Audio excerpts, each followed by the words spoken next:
Thank you so very much. It's been a warm welcome here at UVA, and I thank you so much for organizing and curating today's event.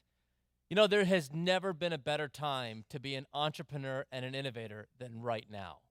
And in just this past week, we've seen how an immigrant formerly on welfare could create an enterprise that would sell for over $19 billion. This is the story of the American economy. But for those of you in the audience who see your path as those to solve the biggest problems of our day in healthcare, in energy, or in education, you might be wondering, what will my path be? I might look to Washington and say, that looks like it's a bit broken. Both sides can't come together to solve the challenges, so how might we make a difference in the areas that matter? I'm here to tell you that because there's never been a better time to be an entrepreneur and innovator, right now, your path might very well be to be an entrepreneur and innovator in the public and regulated sectors of the economy. Now, you might say, how can I possibly thrive in an environment where I see this? If you recall, in the fall of 2013, the most prominent technology launch perhaps in government history, the website known as Healthcare.gov, had a rocky start. And you might wonder, well, this is just more of the same.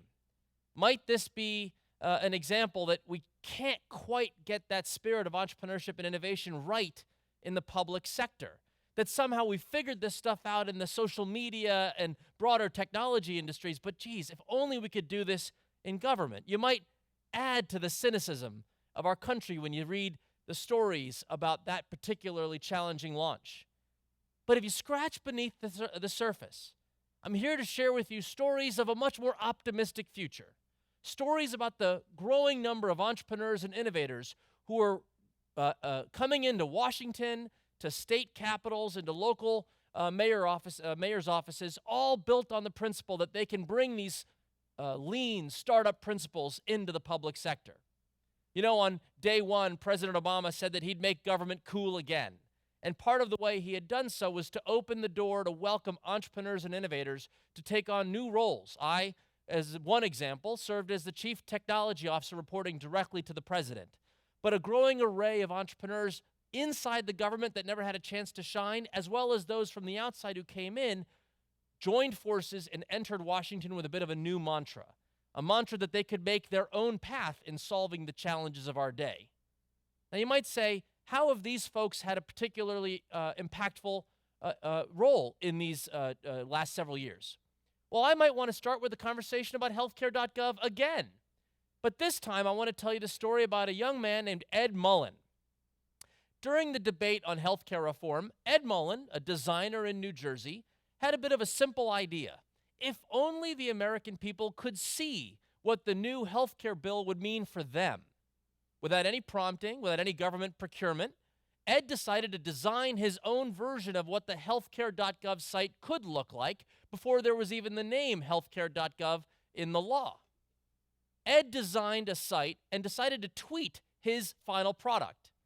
But he mentioned my colleague at the White House, Macon Phillips, who was able to catch the stream and see Ed's phenomenal design. When Congress finally passed the bill in March of 2010 and President Obama signed it into law, the very first deliverable was due in less than 90 days. We had to design Healthcare.gov to create the largest repository of all publicly available and privately available health insurance options throughout the country.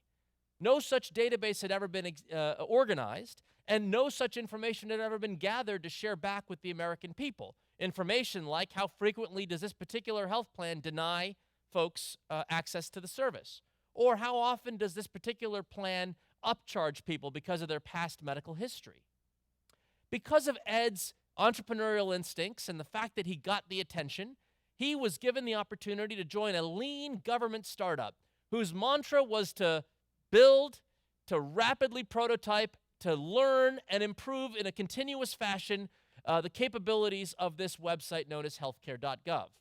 There were three key principles we adopted in that phase. Number one, recruit the best talent.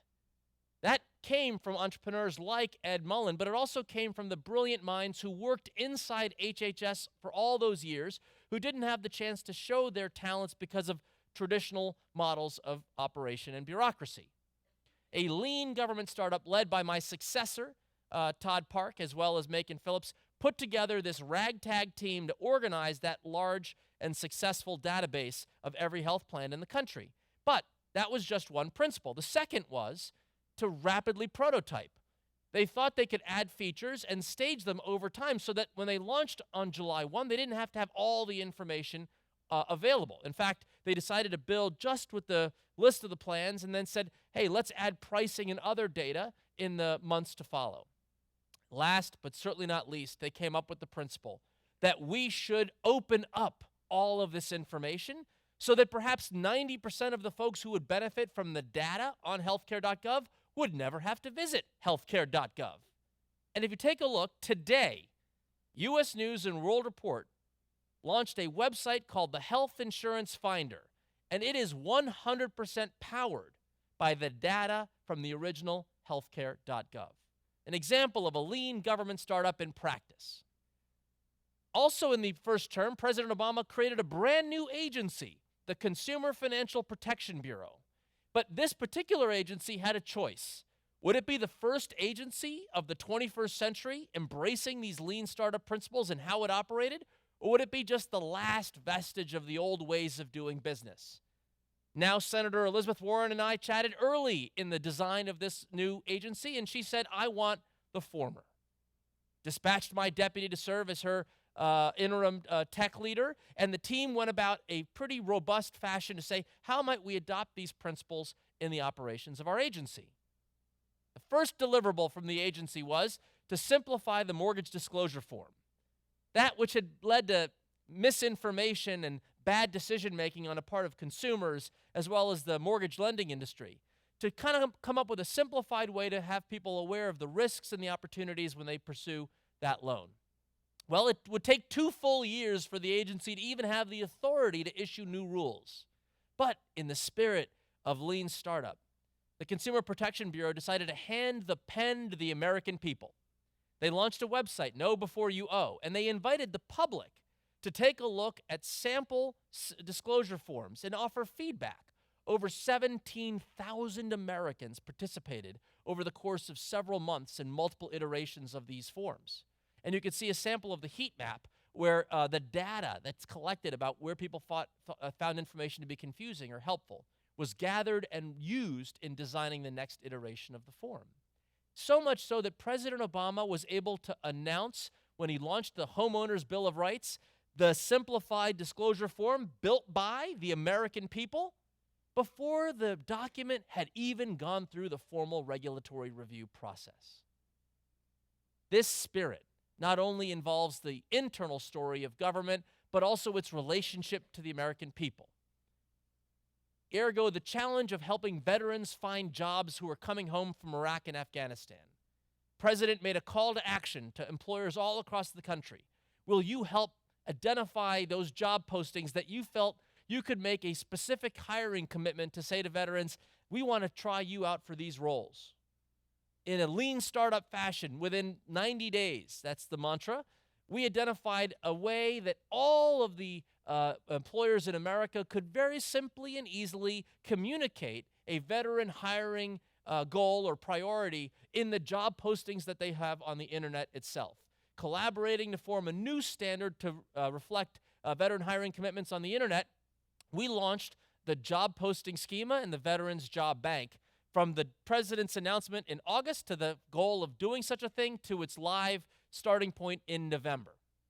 But here's the best part. We had opened up the information so that entrepreneurs and innovators from all over the country could take advantage of this data and build useful products and services on top. Meet Tony Webster, an entrepreneur who heard a message 24 hours before the due date. If you can build a product or service to help veterans find jobs, you have the chance to meet the second lady, Dr. Jill Biden. He went to a coffee shop and spent the next several hours designing a very simple program called HeroJobs.org, whose basic principle was, if you're a veteran, tell us what your occupation code was in the military, give me your zip code so I know where you live, and your cell phone number. So rather than you searching for jobs, I will text message you the 5 most relevant based on the skills that you've had and the jobs that are available in the community. And he did that in less than 6 hours. And he won the right to meet Dr. Biden. It was harder for us to get him in through security than it was for him to design the program. Here's the punchline. Ladies and gentlemen, government can work. And for those of you who wish to be entrepreneurs and innovators in this society, now is your chance to shine. I believe this next decade of American democracy will be marked by your strengths and talents, whether you work inside the government or you're an entrepreneur powering up new products and services in collaboration with the government. Final story of a young man who gave us his strength, his talent, a Mexican immigrant by the name of Victor Garcia, who had a dream of designing cars and trucks. But because of his background, he had been a waiter at Sizzler, he didn't have the right credentials, he didn't finish top of his class at UVA, for example. He had an entry-level trucking job, a job at a trucking company, where he didn't even have health insurance for him and his wife. But he had a dream. His wife got pregnant, and he wanted to find the way to raise the money to buy the insurance so she'd have a safe pregnancy. And at the exact same time, embracing this philosophy of lean startup and open government, the Department of Defense put up a request on Twitter and Facebook. Anybody out there in the public who can help us design the next combat support vehicle? You got 3 weeks to present your design, and we're going to see whether or not that has a chance to work. It would take the DOD 3 weeks to add a comma to a procurement under normal circumstances, yet here they were asking the American people. Victor saw the chance, and he jumped. He dedicated his heart and soul to this program, saying, my ideas could be the best.